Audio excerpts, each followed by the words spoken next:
Hello and welcome to Moneylife and wish you all a happy new year.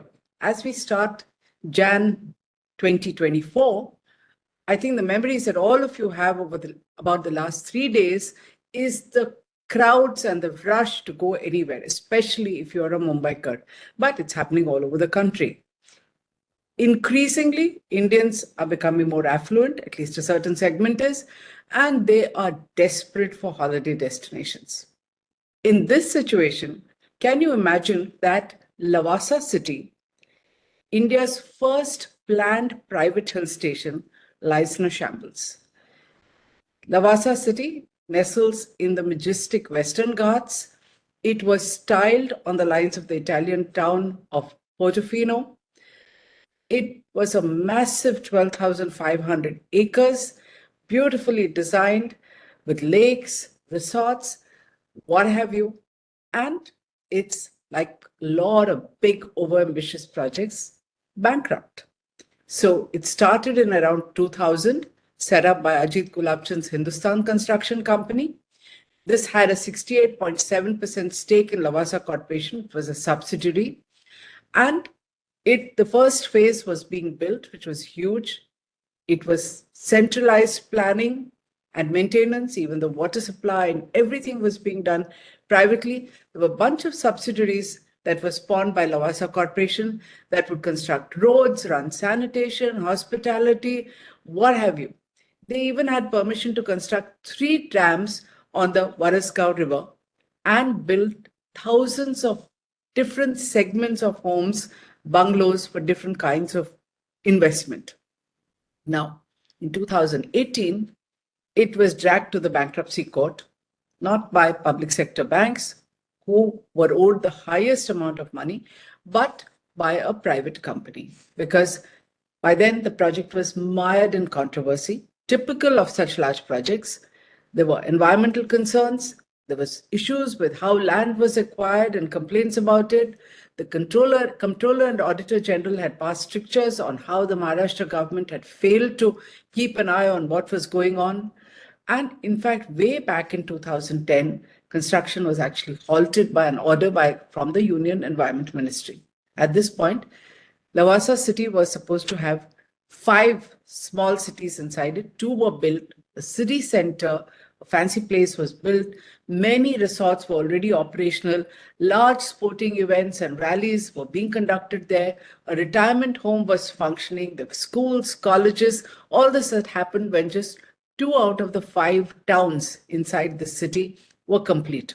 Now, despite the enormous political influence of the HCC group and Ajit Gulabchand himself and their connections to the Sharad Pawar family, Lavasa's issues and its debts escalated to unmanageable levels. Project, remember, is not even halfway point. Now, large bankruptcies, like I said, usually follow a pattern. Public sector banks, especially when it's a politically powerful group, lend recklessly and blindly. So here they were owed over almost a bulk of the 8,000 crore of debts. Bankruptcy proceedings, like I said, were started by Raj Infrastructure Development India. That is another issue not relevant to the column that I'm talking today, but once the company was admitted to resolution, then there is a moratorium on all actions. And the centrally managed systems began to crumble because funds dried up. There were no funds in the first place. Now, did the bankruptcy go smoothly? You would think there would be plenty of buyers because tourism and Indian tourism is pretty hot sector in the last few years. But no, there was no interest. Instead, there were legal challenges on every aspect of the resolution. So first, there were challenges from the banks themselves on bringing all the subsidiary companies under the common resolution process. So these companies were like Daswe, Retail, Varasgaon, Power Supply, even power was going to be supplied there. They were going to build dams, like I said. So there's a bunch of subsidiaries. They wanted them all to be part of the resolution process, which, as you know, all legal proceedings in India take time. Doesn't matter, bankruptcy was supposed to happen fast. So this went on, the consolidation happened, yet no serious bidders. Finally, in 2021, the Committee of Creditors, comprising mainly of secured creditors, approved a 1,814 crore bid by the Darwin Group, hardly known. The others who had shown interest, the Haldiram Consortium and Anirudh Deshpande, who has built a town called Amanara in Pune, seem to have lost interest somewhere along the way. Darwin Platform Infrastructure Limited, a company owned by Ajay Harinath Singh, not very well known, specializes in construction and hospitality and promised to bring in 1,814 crore. In spite of this, remember, banks are writing off 80% of their loans. The proposal was that he would inject working capital funds, complete the township, redeem non-convertible debentures issued by Lavasa. These have a security, and provide an exit for 1,100 home buyers whose investment has been stuck for over 12 years. Now, all this went through various iterations. The bids were revised in the process, multiple rounds of discussions, feasibility and viability checks about the person making the bid.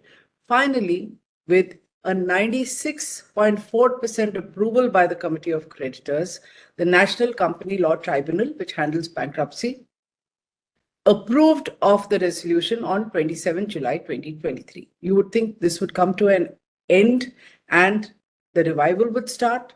No way. The legal challenges continued. In fact, that somebody should keep litigating makes you wonder whether they want the resolution to go through or not. So one set of people with possibly a valid irritation were the home buyers. They were obviously dissatisfied because they had invested 40 to 50 lakhs each between 2008 and 2014.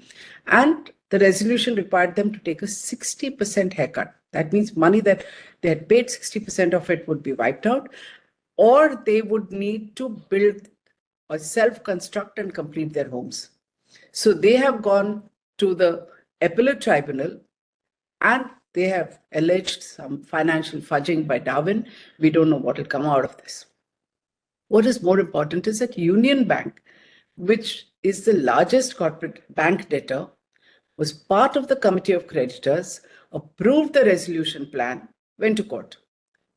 And it argued that this should be recalled because the valuation apparently was of 2018 and things had changed, market dynamics had changed between 2018 and 2023. You'd wonder what the banks were doing in all this time.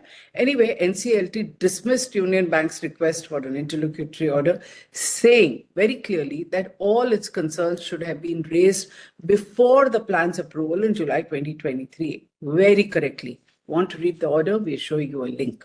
Or read it on Moneylife's website. Now, most resolution proposals these days, the winning bidder brings in only a small amount of money. While it may seem like 1,800 crore, that was going to come over a 90-year period. So just about 100 crores would come in immediately for working capital, repairs, refurbishment, and maintenance. It was also going to provide for redemption of the non-convertible debentures, and the bulk of money, 1,371 crore, like I said, would come over 9 years. Was this happening? No. Instead, now State Bank of India, which was also part of the Committee of Creditors, had also approved the resolution, has woken up to challenge it before the National Company Law Appellate Tribunal over the treatment of statutory dues in the NCLT approval order. This case is going to come up next week on 10th of Jan. Now, due to the continued legal wrangling, Darwin has not invested funds in line with the order because they said time was lost due to litigation. And now more time is being lost because of the SBI litigation. So nothing's going to happen. I personally think that it's highly suspect that these two banks, which have allowed bad debts to rise to 8,000 crore, are doing everything possible to what seems to be sabotage the resolution. Remember, a private city is vastly different from factories and businesses that just shut down when there's no money. So they go bankrupt, they stop production, stop services, and shut down. But a city, and there are very few private cities built in India. There's successful examples like Magarpata. But this was not just a city, it was much larger, a hill station. As an anguished resident of Lavasa tells me, this is a city a living organism with thousands of people residing there, including ex-servicemen who sold their homes elsewhere to settle here. There are 2,000 students studying at the university and they have nowhere to go. Why? Because as things stand, Lavasa's infrastructure is in such a sad state of disrepair. Street lights have been switched off, water supply and garbage collection is erratic, and the staff invariably has to resort to strikes in order to get paid. A source tells me that under the NCLT order, a monitoring committee was set up, comprised Union Bank's representative, Darwin Group's representative, and a resolution professional. The resolution professional was supposed to only implement the orders. They were mainly to issue checks to ensure that the city keeps functioning and it is maintained as it should be. But banks have apparently displayed very little interest in organizing meetings or ensuring that the committee functioned effectively. In fact, it was largely defunct. Then, on the prodding of the government, this committee has recently been reconstituted. Yet, the finance ministry is clearly watching all this, but is silent on the delaying tactics of PSBs. Remember, banks in the public sector have RBI as the regulator, but the finance ministry is the administrative ministry whom they report to. This column has repeatedly and consistently highlighted that bankers never face the consequences for bad loans. Why? Because bad loans happen slowly. They build up over a period of number of years. Maybe the people responsible retire, go, whatever, but get transferred. So no one's held accountable. But shouldn't there be accountability when you start legal challenges within months after you've been part of a committee that approved a resolution process? And when this is happening, shouldn't the finance ministry intervene and ask questions? Because who else will question these banks? The lack of questioning has consequences. Public sector banks in India have written off 10.5 lakh crore as bad loans in just 5 years alone, the past 5 years.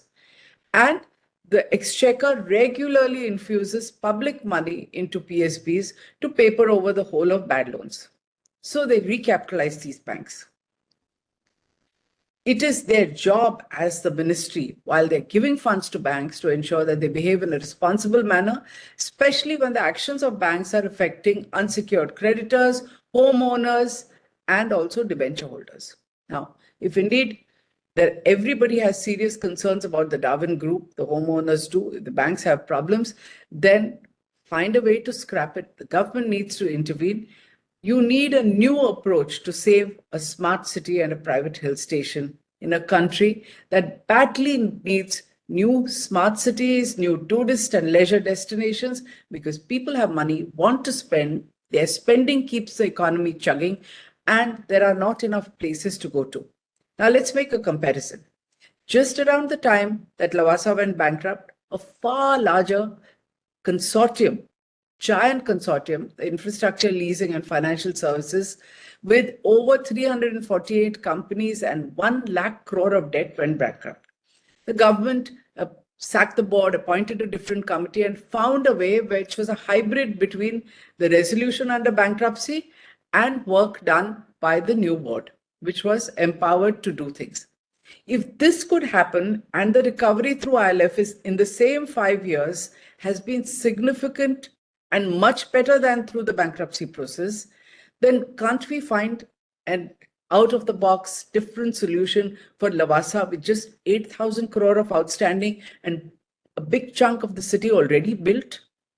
Maybe you cancel it and appoint a committee, figure out a commercially viable strategy.